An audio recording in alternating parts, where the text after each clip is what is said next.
Hi, this is Chris with Churchill Mortgage. I'm so excited to talk to you today about one of my very favorite parts of the home buying process.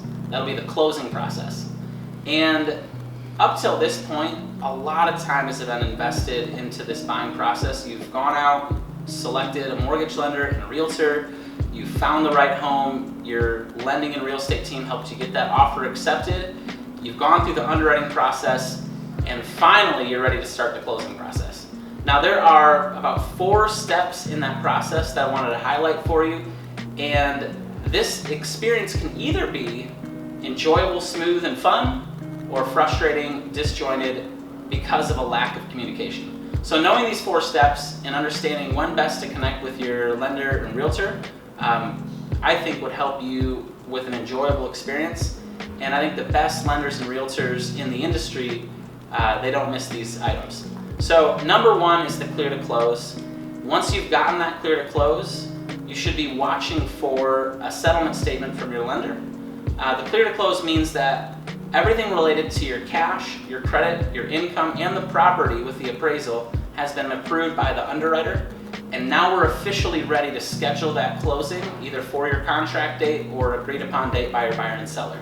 Step 2 in the process is to sign that closing statement. This is so important because that needs to be signed 3 days prior to your closing.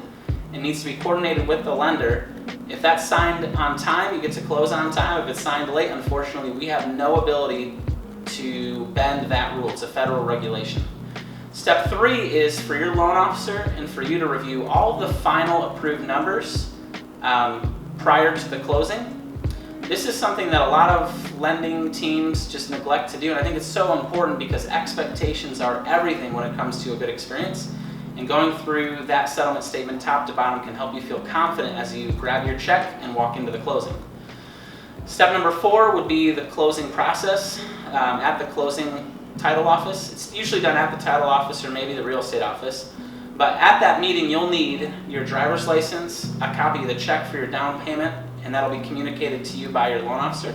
And you'll sign all the disclosures for the loan. You'll sign the deed for ownership on the property. You'll sign the note, which is your promise to repay the mortgage, and any required documents. Thankfully, we work with some great title agents who will explain all that you need to know surrounding the closing process and the paperwork at the closing. Once that's done, you'll get a copy of the paperwork and get to coordinate with the seller when you pick up your keys and hopefully celebrate with your friends and family your new home. If you have any questions about the buying process or closing process, please give me a call. It's something I'm passionate about and excited to help you with.